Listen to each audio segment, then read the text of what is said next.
Hi guys! Alright, so in this video I am going to show you parts of an algebraic expression and then we are going to review some evaluating expressions. Alright, so there are some key vocabulary that you are going to know and we're going to go over it. So the first one is an algebraic expression, right? That is this whole thing. So I want you to think of an algebraic expression like a math sentence. Okay, so it's going to be made up of punctuation, it's going to be made up of words, but it is a math sentence. It is key to know that it has to include a variable. That's what makes it an algebraic expression. So we have some algebra, or in order for it to be algebra, we got to have some letters in here. All right, the next thing that this should not be a new word to you, is variable. So if we're trying to figure out what a variable is, that is the letter or symbol representing something that can change or vary. And we're going to go over what that means by change or vary in just a little bit. So a variable is that's that letter. That's that letter that we don't know, we can represent numbers for it, and we're going to do that later in this video. The next thing we need to know are what in the world are terms. So if you think of the word terms, okay, terms are like the words in the sentence, all right? So they're separated by a plus or a minus sign. So in this algebraic expression, we have three terms. We have one here, we have one here, and we have one here. So we have three algebraic there's three terms within this algebraic expression. Now, the terms look a little different, right? These have variables, this one does not. And they get their own vocabulary word as well. Crazy. So the first one is a variable term. It's a term that contains a variable. Pretty easy to tell. So we have three terms here. Two of them contain variables. So these are your variable terms. Then we have constant terms. What color have we done? Pink, I guess. So now we have constant terms. Constant terms is a term that is only a number. So this little 9 over here, he is our constant. Sometimes they don't say the word constant term, they'll just say constant. So if they're asking, what is your constant? That would be it. And then the very last one, and this is the most important one, I think, in my opinion, so it's going to get purple, is coefficient. That is the numerical part of a term with a variable. So let's look at our terms with variables. We have two of them right here. And the numerical part, that is this. That is your 3 and your 5. So these are numbers that are being multiplied to your variable. They are called coefficients. Okay? So it's a lot of vocab. It's a lot of words. You're going to get it. It's not don't worry. But knowing these key vocabulary is essential to being successful when you guys are doing algebra. So it's super important to learn these vocab words. So just know that these are all the definitions. So let's do some examples, okay? So sometimes you are given something like this, x equals 2. I'm telling you what a variable equals, and then it's going to say, okay, evaluate 4. So it'll say like evaluate an expression. So let's do like number 1. So 2x. So that is a coefficient in a variable, right? So that is 2 times x. So please know that that is 2 times x, right? So we're going to pluck out this x right here and we're going to plop in that 2. All right? So I'm going to have the 2 and then I'm going to plop in the other 2. Now my answer is not 22. Remember, because that is 2 times x. So this must be 2 times 2, which is 4. So all you're doing is substituting that number in for wherever you see that variable, and we're going to solve. So we can do another one. We're going to go a little crazy with colors today. So let's do another one. We have 5x minus 2. So we have our coefficient of 5, so 5 times x minus 2. So I am going to change that x, because that's 5 times x, or 5 times whatever I put in here, I'm going to change it to that 2. So all I did was just substitute that number in for x. Now we're going to follow what we usually do for order of operations. This is why we learn order of operations first. So multiplication comes first. So 5 times 2 is 10. And then 10 minus 2 is 8. So all we're doing is substituting.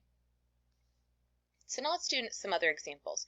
So sometimes it might give you an example where your variables, you get multiple of them.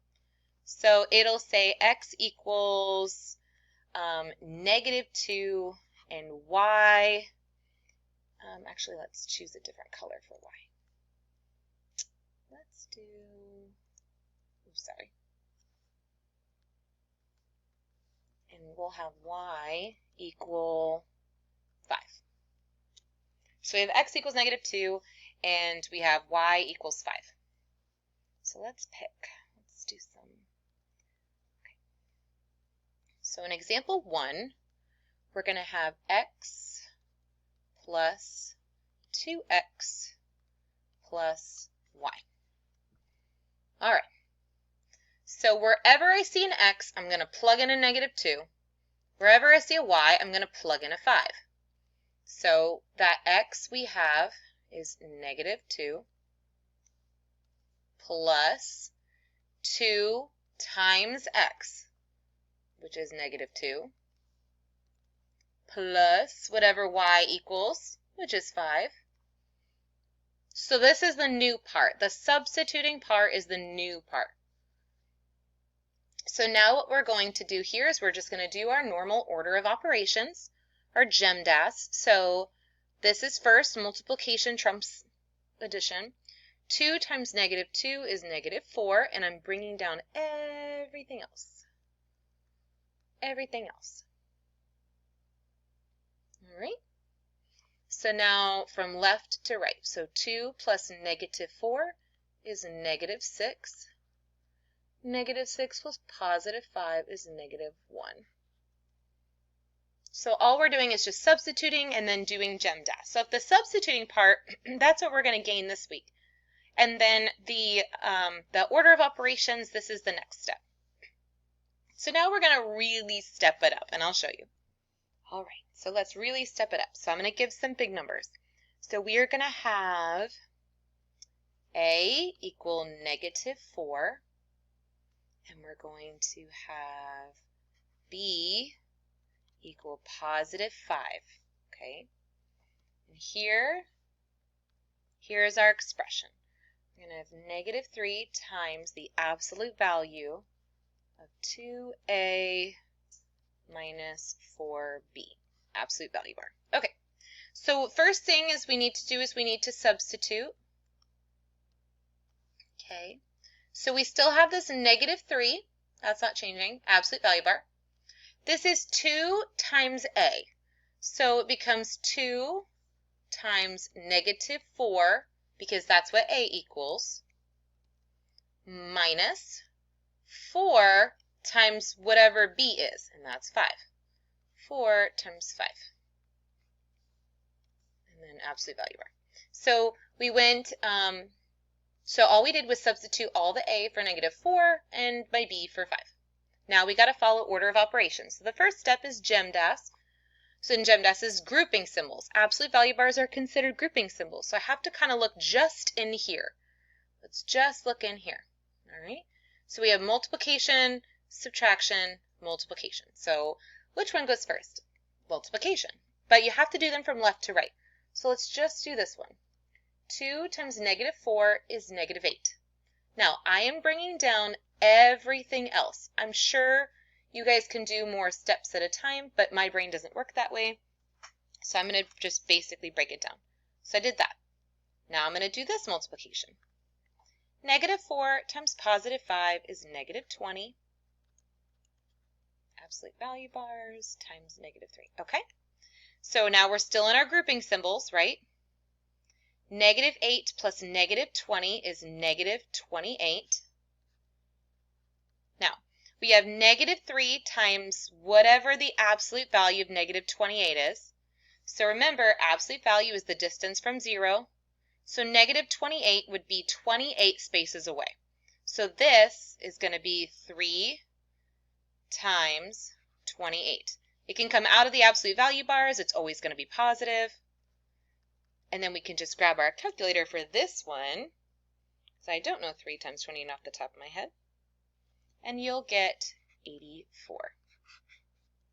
I know this seems like a lot of steps, so let's break down what you need to know. Substituting. We have to be able to substitute in, like plucking out these letters and putting a value in for it. That is called substituting. That's like one little chunk of this. The next chunk is understanding that a coefficient and a variable are being multiplied. That's a key step. All right, so I want you to break it down. Then there's another level of this where we have to know order of operations and we have to know absolute value. So the 84, if you're coming across this and you're just really not getting it, or break it down. What part might be something that you need to review? Is it absolute value bars? Maybe just this. Maybe you were great up until this point. Maybe it was order of operations, right? And you didn't know to do this first. Maybe it was learning that a coefficient and a variable, or a variable term, they're being multiplied. Or maybe it's just the substituting part. Like, I want you to think about each chunk and see, okay, that was where I lost her, so that's where I need to review. All right, you did great watching this video. I hope it helps, and I will see you in class.